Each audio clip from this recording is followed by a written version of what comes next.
Hi, this is Will Stewart from OnlineChessLessons.net, and today I'm going to be continuing the beginner series. So there's a game from 1852, quite a while ago, between Anderssen and Dufresne.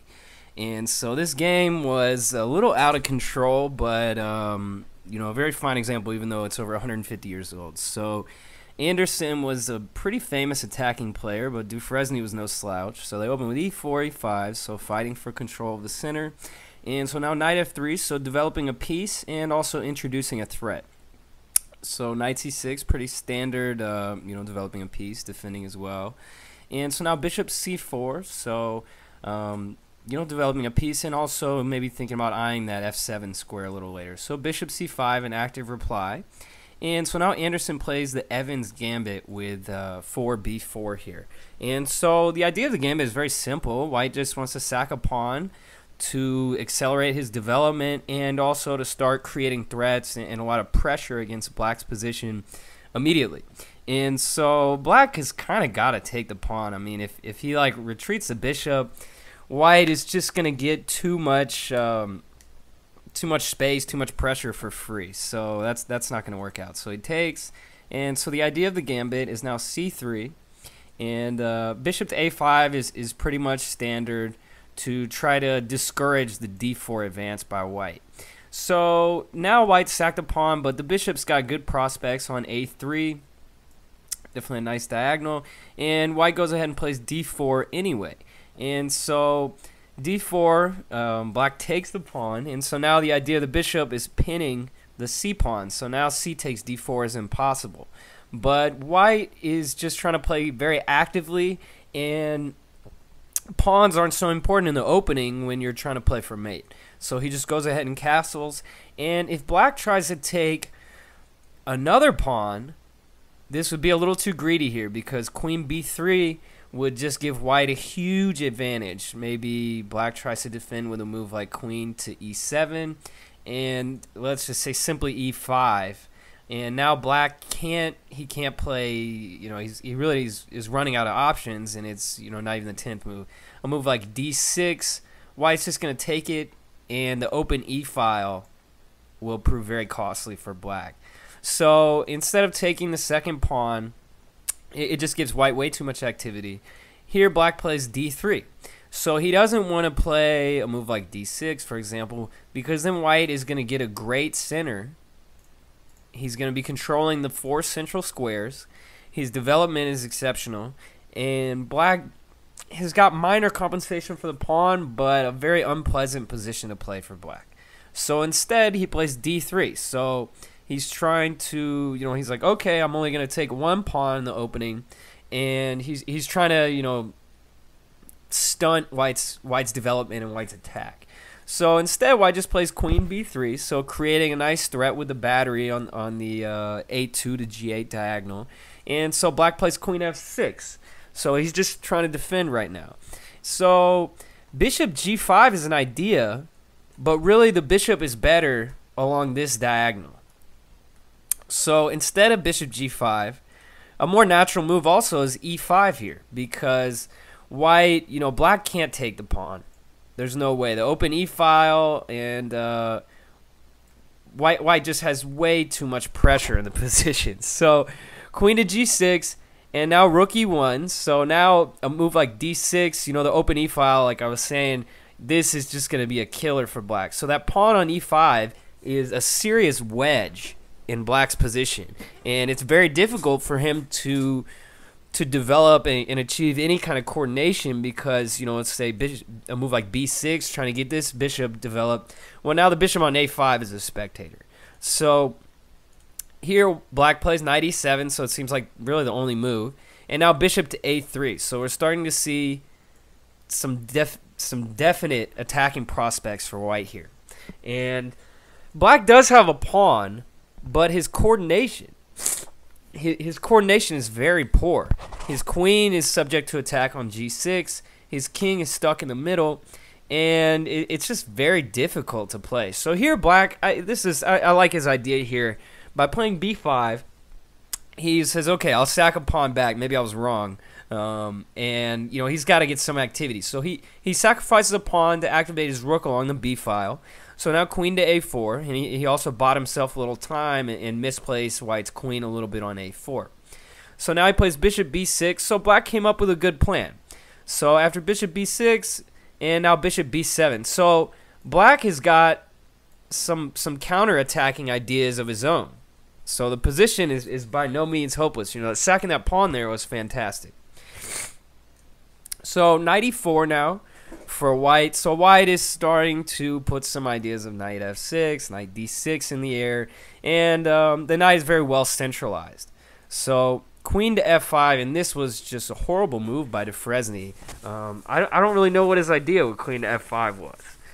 I'm really not too sure, because after the very simple answer, bishop to d3 here, what's the queen doing on f5? I mean, that made no sense. So a better move there would have been to just castle for black, and white is going to have a far superior attack because the bishops are still pointing, the knights are all tied up for black, and white just has a great attack. You know, let's say after queen h5, even simple moves. I mean, knight to f6 would work here, but even simple moves, knight to g3, and you know, in this position, I mean, black it looks like he's going to lose his queen. So anyway, back to the game. He played queen f5 and bishop to d3. So now the idea is just knight to d6 or knight f6 check.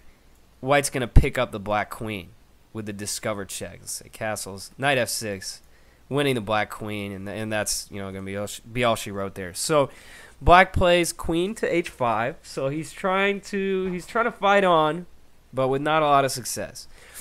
And so now here there was an idea maybe trying to win black's queen, but it didn't quite work with a move like knight to g3, queen h6, bishop c1. But the black queen just kind of barely makes it out, and it just doesn't quite, you know, it looks to be winning after bishop c4, but Anderssen chose to go a different route. He chose to play knight f6 and go straight after black's king.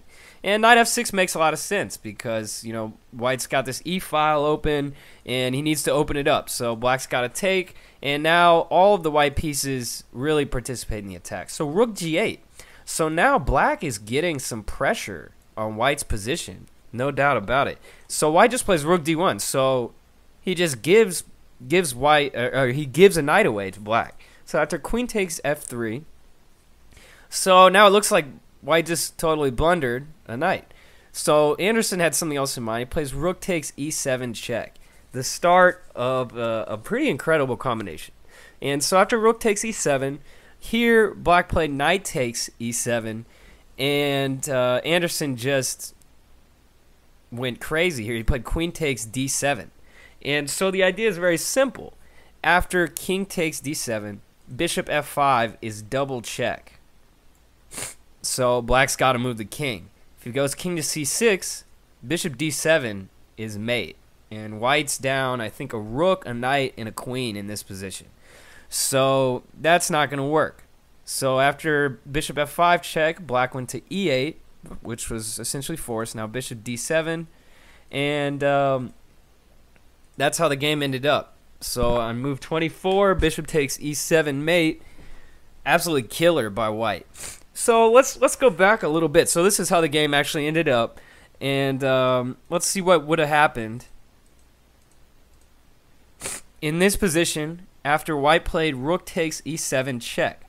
So looking at the lines, black has essentially three candidate moves. He can play knight takes e7, which he did in the game. He can play king to d8, and he can also play king to f8. So those are his only options. So let's look at the easiest one. So king to f8, rook takes d7 check, so a nice discover check. And so now if the king goes back to e8, rook e7 check, king to f8, and rook e6 is going to do it. Just way too much. The king is too naked.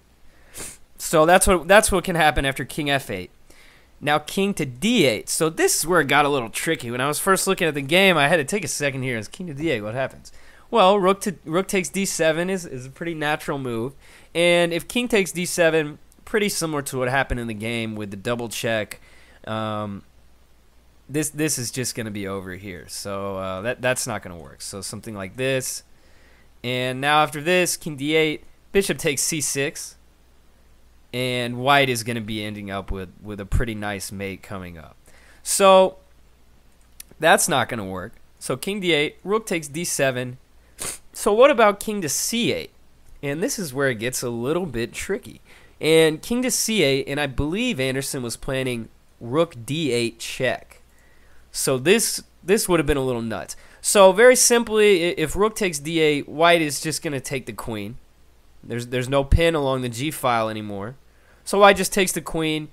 And in this position, I mean, to look at it a few moves deeper, let's say bishop here, rook to b7, and white can simply play something like this.